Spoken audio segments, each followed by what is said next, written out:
வணக்கம். என்னோட பையன் பேர் இனியவேல். இங்கே M3 ரோஸில் சென்ட்ரல் பப்ளிக் ஸ்கூலில் படிச்சுட்டு இருக்காங்க. அவன் M2ல தான் ஜாயின் பண்ணான். ஜாயின் பண்ணதுலேருந்தே அவனோட ஹேண்ட் ரைட்டிங்காக இருந்தாலும் சரி, அவனோட ஸ்லாங்கும் சரி ரொம்பவே நல்லா வந்துட்டுருக்கு.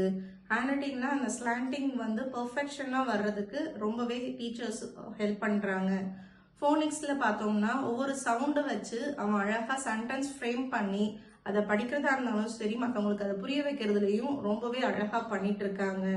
மற்றவங்கெல்லாம் அவனுக்கிட்ட இவன் யூகேஜி படிச்சுட்டு இருக்கும் போதே இந்த அளவுக்கு சென்டென்ஸ் ஃப்ரேம் பண்ணி அழகாக பேசுறதும் அதுக்கு மீனிங் சொல்றதும் ரொம்பவே அழகா இருக்கு. இந்த வயசுல இப்படி பண்றது ரொம்ப ஆச்சரியமா இருக்குன்னு சொல்லிட்டு சொல்றாங்க.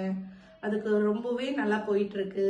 அடுத்த மாண்ட் மெத்தட்ல ஒவ்வொரு பொருளையும் அவங்க டச் பண்ணி எல்லாத்தையுமே ப்ராக்டிக்கலா ஃபீல் பண்றதுல நல்லா இருக்கு. அவங்க ஈஸியா அப்சர்வ் பண்ணி புரிஞ்சுக்கிறாங்க. Next prayer, annual day programme இதெல்லாம் பார்த்தோம்னா எல்லா குழந்தைகளுக்கும் ஈக்குவல் இம்பார்ட்டன்ஸ் கொடுத்து அவங்க ஸ்டேஜ் ஃபியர் இல்லாம கொண்டுட்டு வர்றதுல ரொம்ப நல்லா இருக்கு. இப்போ அவன் ஸ்டேஜ் ஃபியர் இல்லாம ஏறி ப்ரேயரோ இல்லை ஆனுவல் டே ப்ரோக்ராமோ பண்றதுல நல்லா பண்ணிட்டு வந்துட்டு இருக்காங்க. நெக்ஸ்ட் கிளாஸ்ல என்ன பண்றாங்கன்றத தெரிஞ்சுக்கிறதுக்கு நமக்கு ஒரு வாய்ப்பு தராங்க.